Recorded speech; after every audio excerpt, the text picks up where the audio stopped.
Picture this. The year is 75 BC, and Rome is in the throes of the late Republic era.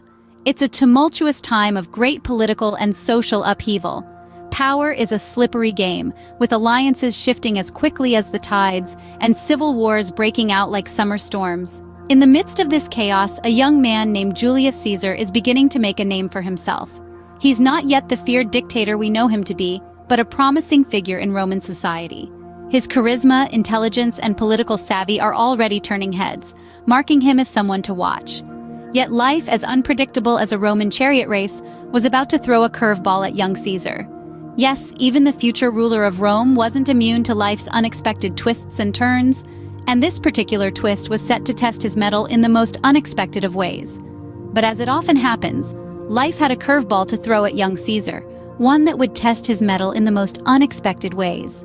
Imagine the shock when Caesar, on his way to Rhodes to study, is kidnapped by pirates. In a time when piracy was rampant in the Mediterranean, this unexpected event would have sent shockwaves through the Roman Empire. The pirates, notorious for their audacity, demanded a ransom of 20 talents for Caesar's release. But Julius Caesar was not an ordinary captive. He scoffed at the low ransom demand, showing a sense of bravado that stunned his captors. In a daring move, he demanded that they ask for 50 talents instead, a sum that was truly fit for a man of his stature. This audacious display of confidence did not end there. Caesar, perhaps in jest or perhaps as a warning, promised the pirates that he would return and crucify them once freed.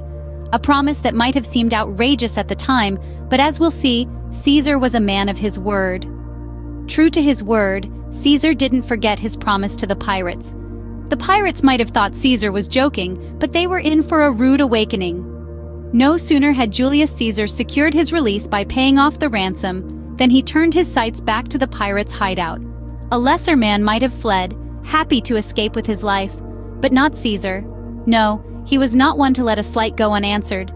His pride had been wounded, and his sense of justice demanded satisfaction. And so, he returned to the pirates' lair, not as a captive this time, but as a predator. He had raised a fleet, and with it, he captured the very pirates who had once held him hostage. The tables had turned, and the hunters had become the hunted. Now you might wonder, what happened next? Did Caesar show mercy? Did he let bygones be bygones? Well, let's just say, Caesar was a man of his word. He had promised the pirates that he would hunt them down and crucify them, and that's exactly what he did. This act was a bold testament to Caesar's determination and fearlessness, traits that would later come to define his leadership. He was not a man to be trifled with, not a leader to be underestimated. His actions sent a clear message to all who dared cross him. Cross Caesar and prepare to face the consequences. In this pirate adventure, we see the early signs of the leader Caesar would become. He was fearless, not even blinking in the face of danger.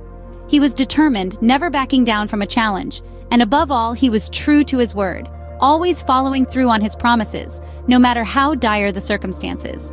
Caesar's triumph over the pirates was not just a personal victory. It was a defining moment in his life, a moment that shaped his future and set the stage for his rise to power. And so, from a hostage to a hunter, Caesar's pirate adventure was a testament to the leader he would become, fearless, determined, and always true to his word.